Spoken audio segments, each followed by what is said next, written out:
Team Liquid in fights and in rotations altogether. A lot of setups, a lot of heal as well for Supercat, so they're gonna play through him, but Eman on the Ruby though. This is a huge question mark. I do not think I've seen this before, I believe. What?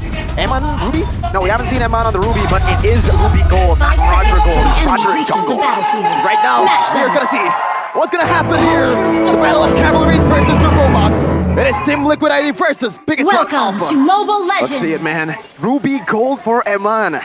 The man noted as the most intelligent gold laner, usually with sublime itemization choices here. And with him on the Ruby, I really wonder if we're going to see a different style from Eman. Maybe just clear out the waves, play around the neutral objectives, and maybe it's the same strat. They just want to match TLID, saying that they're better at those neutral objective battles. I wonder what that idea is for Key, though. Trying to be aggressive on this Matilda. Getting punished, though. Just a bit. Moreno walking back up, getting the Terrify down, and picking up the guiding win, too. And in the end, I don't know who you would give that trade over to, because Key did lose more HP, but Richie was punished more compared to Moreno. Already some movement coming in from Super Luke trying to secure that Lethal Wanderer. So getting the synergy right away in terms of like taking the jungle camps outside of the the individual movement coming in from Super Luke. Let's see what's gonna happen. In the Healing mostly is gonna be passive, but Key taking a lot of heat from Team Gugun right away. Bottom lane though, Eman very, very aggressively placed down. Key doesn't have the guiding win. Eman still has the flicker, but decides to wait on it. Wow. The composure to not flicker in a position like that. That's aggressive play coming from Team Liquid. And they know that this is, I think, their plan from the beginning, because looking at the emblems by GamesMax, Kabuki went for that Master Assassin in the gold lane. He's fully expecting to try and match out against a fighter. And technically, Moskov is one of those gold laners that kind of has a good time going 1v1 against a fighter, just due to all the outplay tools, the repositioning from the Abyss Walker and the Spear of Misery that can kind of help you with the tight back. But look at this turtle take by Bigetron, though, very decisive. Is it too early, though? Hello, for Jose Moreno. Gugun walks up. Supercat gonna be chopped down. Now Retribution. Supercat wins it out. A good penalty zone earlier now. Now it's the first blood over. Gugun picking up the kill, but Super Luke returning the favor. Moreno getting chopped down. That's a bit over. Aran knocked up, and Moreno goes for the Terrify. Luke still swinging that hammer. 1-1, but the neutral objective goes to the Red Robots. A really good decision from Luke.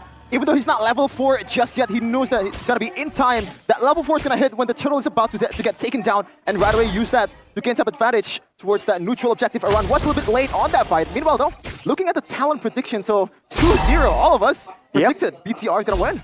A rare moment of unity for the English desk right here. It's usually quite divisive, I must say. Looking at Bigetron, I think they're still the ones in control for the most part. You can see that Richie, even though he's on this survivable, this aggressive mid laner, with the help of Yaoi, they haven't really been roaming as fast as the members of Bigetron. Key has been all around the map, finding information, finding ways to be annoying. I think Gugun, slowly but surely feeling a bit of the pressure, always getting spotted out, but he is still, I think, doing a better job clearing here. Supercan actually reaching level 7 first, so both junglers making sure that they do have the resources if they want to go for the neutral objective, but really no real moves towards swinging one of the side lanes in favor of one side just yet. Oh, the first! Still a good circling eagle from Key to actually escape there. That lethal ignition doing work. Gotta watch out for Gugun, man. Now he has the 100 strikes, so that damage is gonna be further enhanced with the penetration as well. Key, gotta watch out, even though he has that mechanic to be able to get away, that shield to be able to kind of leverage some damage to him. It's still going to be dangerous. Meanwhile, though, looking at the item Arashi, Windtalker first item for Roger. Windtalker gives you a better clear speed, allows you to be a bit more versatile in your approach in teamfight as well. I think we've seen it again and again before.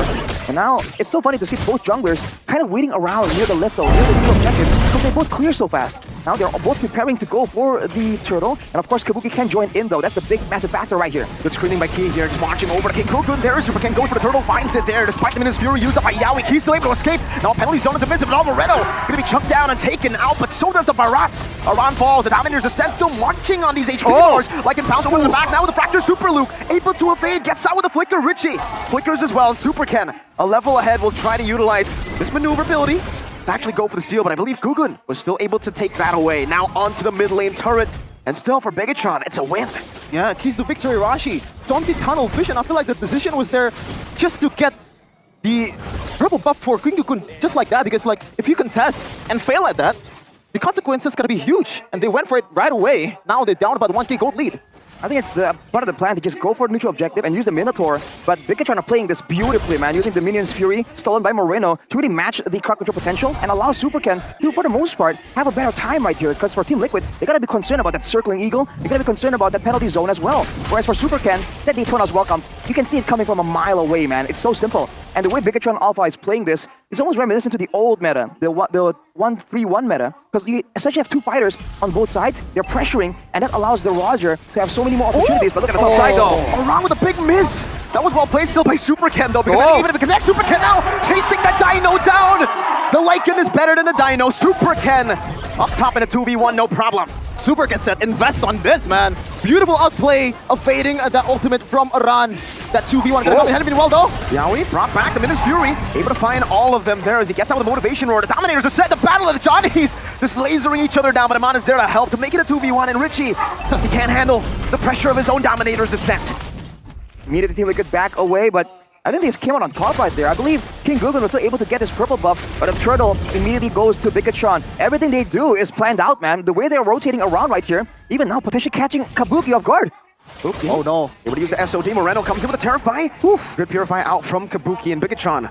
Just trying to suffocate them.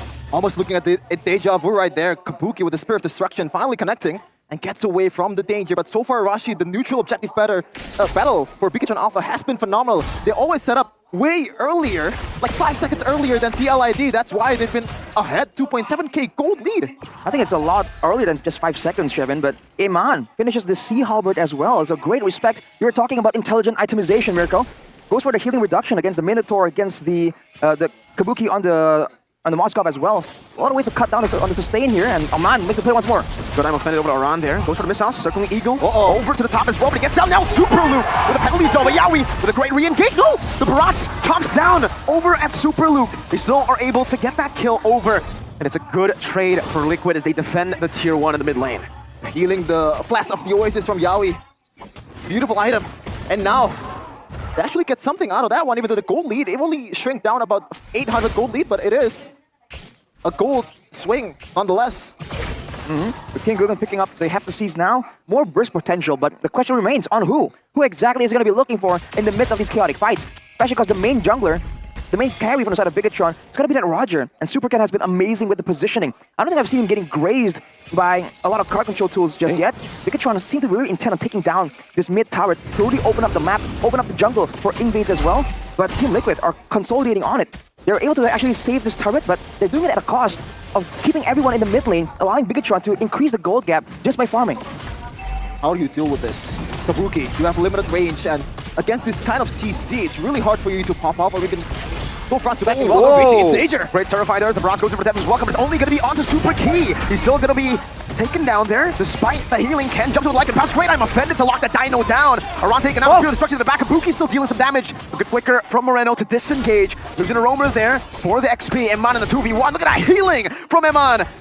On the marksman, he's great. On the fighter, he's an absolute menace too. It's not just the marksman. SPTR Alpha gets the Lord without any kind of contest whatsoever. Up 3k gold lead, and they have all the room in the world to take this mid turret finally. After a few tries, 3 tries, trying to force that one.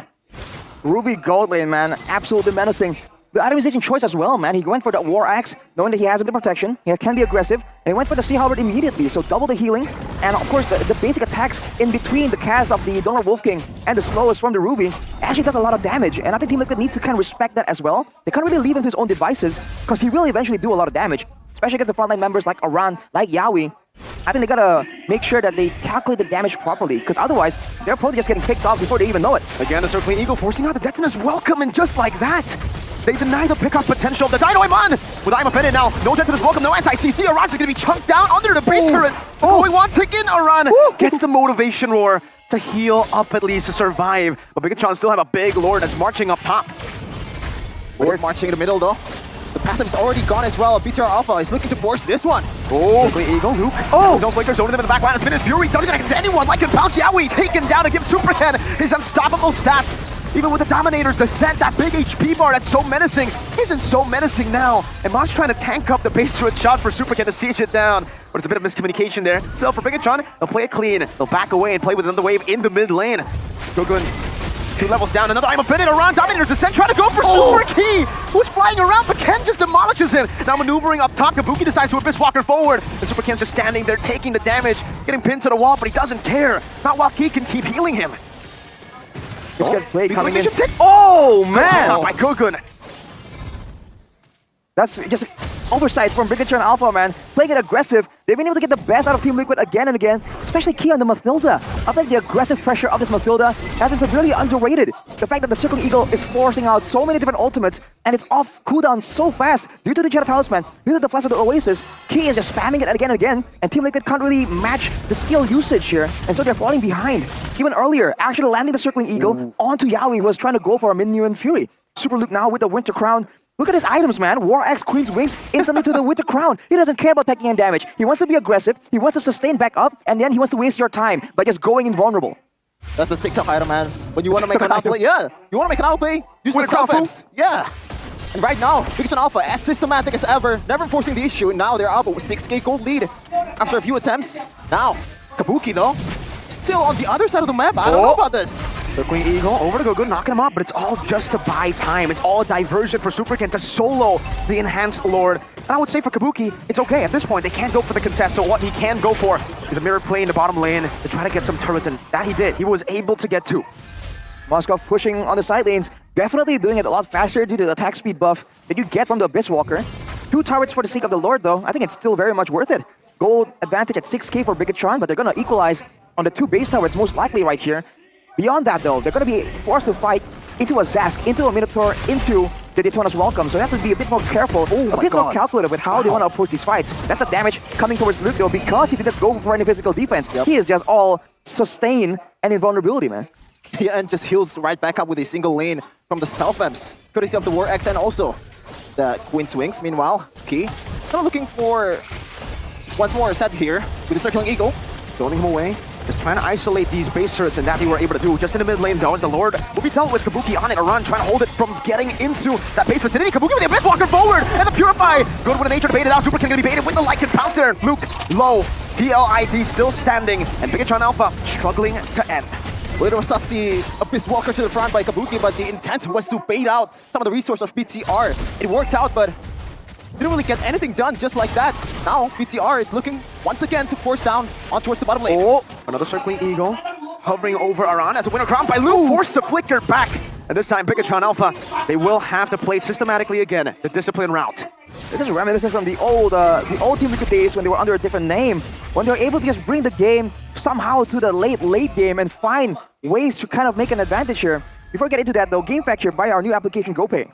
Yep, in MPL AD Season 13, Mathilda was the hero with the highest ban rate with 144 bans and a ban rate of 67% win rate, and Key is responsible for a lot of that, man. Oh no!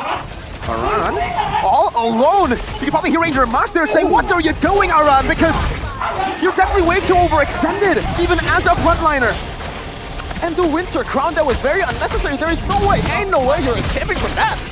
Bigetron immediately, they collapse towards the base, but there are no waves available just yet. There is a man advantage, but it's only for 20 seconds. Are they going to try and force a fight here with the next wave coming in? Bigetron, what is the move? Seems they want to try to force it. Gugun jumps forward, Moreno displacing himself. Yaoi not able to find a Minus Fury. There's a big penalty zone, catches them. Now with Minus Fury and the flicker backwards. Yaoi going to fall still. Just Moreno with the back diving in. Gugun be slayed under the base. No good spear victory.